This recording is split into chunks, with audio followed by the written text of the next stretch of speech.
இப்போல்லாம் எப்போ பாரு சோஷியல் மீடியாவை திறந்தாலே சாஃப்ட்வேர் கோர்ஸஸை பற்றி ஒரே ஆடு தான். 25K 50K 40K 60Kன்னு இதோட 15% டிஸ்கவுண்ட் வேறு. அப்போ அந்த டிஸ்கவுண்ட்லாம் கழிச்சப்போ எகிற ரேட்டுக்கு அந்த கோர்ஸ் ஒர்த்தாக இருக்குமா? என்னோடய கேள்வி என்னென்னா, இதில் எவ்வளோ பேர் லிஜிட்டாக இருக்காங்க? ஸ்டார்டிங்லேருந்து எண்டிங் வர ஒரே மாதிரி டீச் பண்ணுறாங்க. இது முடித்தா கன்ஃபார்ம் பிளேஸ்மெண்ட்டா? அதுக்குன்னு ஏதாச்சும் ப்ரூஃப் இருக்கா? ஒரு சின்ன சாப்டர் தானே, அதை படிக்க இவ்வளோ பே பண்ணணும்னு அவசியமாக என்ன? எப்பா, எஜுகேஷன் இஸ் இம்பார்ட்டன்ட் எல்லாத்துக்கும் சொல்லிட முடியாது. நோட் திஸ் பாயிண்ட், இன்டர்ன்ஷிப்ஸும் கோர்ஸஸும் என்றைக்கு ஒன்றாகிடாது. ஸோ இந்த வீடியோவை ஸ்கிப் பண்ணாமல் முழுசாக பாருங்கள்.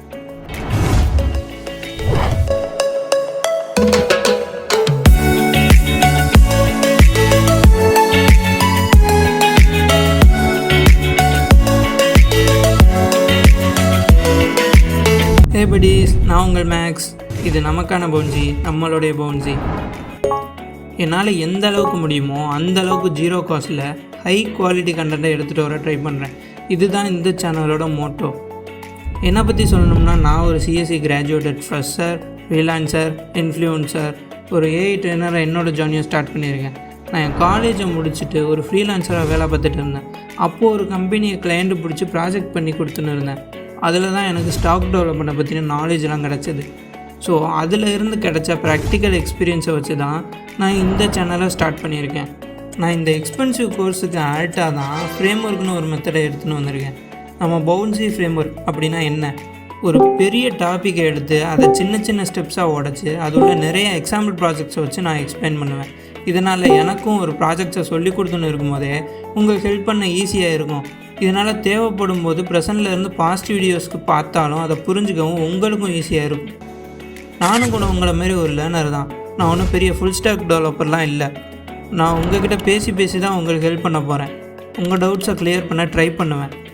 இந்த கம்யூனிட்டி ஒரு ஓப்பன் கிளாஸ் ரூம் மாதிரி. நம்ம எல்லோரும் ஒரு பீர் டு பீர் லேர்னிங் என்விரான்மெண்ட்டை உருவாக்க முடியும். உங்களுக்கு எந்த விஷயத்தில் டவுட் வந்தாலும் நான் மட்டும் இல்லை, நம்ம கம்யூனிட்டியில் இருக்க எல்லோரும் சேர்ந்து அதை சால்வ் பண்ண ட்ரை பண்ணுவோம். நம்ம குரூப்பில் இருக்க எல்லாருமே லேர்னர்ஸ் தான். நான் உங்கள்கிட்ட கான்வோ பண்ணி தான் எக்ஸ்பிளைன் பண்ண போகிறேன். உங்கள்கிட்ட இருக்கிற டவுட்ஸ் எல்லாம் கிளியர் பண்ணுறது போல். இப்போது உங்களுக்கு புரிஞ்சிருக்கும்னு நினைக்கிறேன். நம்ம வழியை நாம் தான் சூஸ் பண்ணணும். இவ்வளோ பணம் கொடுக்கணும், அவ்வளோ பணம் கொடுக்கணும்னு எல்லாம் நம்ம இஷ்டம்தான். நான் உங்களை பணம் கொடுக்கக்கூடாதுன்னெலாம் சொல்லலை. அந்த அமௌண்ட்டுக்கு அது ஒருத்தான்னு பார்த்துன்னு கொடுங்க. ஆனால் கண்டிப்பாக அன்னைக்கு அந்த விஷயத்தை நீங்கள் கற்றுன்னு இருக்கணும். எனக்கு தெரிஞ்சு internships are better then course classes.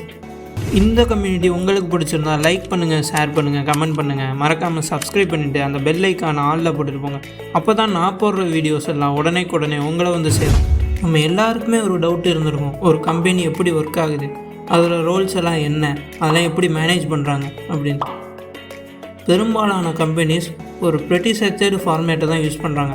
அதை பற்றி தான் நான் அடுத்த வீடியோவில் சொல்ல போகிறேன். ஒரு பெரிய பில்டிங் கட்ட நம்ம பேஸ்மெண்ட்லேருந்து ஸ்டார்ட் பண்ணுவோம். என்ன அப்கமிங் சீரீஸ் ஏடிஎல்சி பற்றி பார்க்க போகிறோம், from basic to advanced. So stay tuned. Until then, I am your boy Max, signing off. Bye buddies.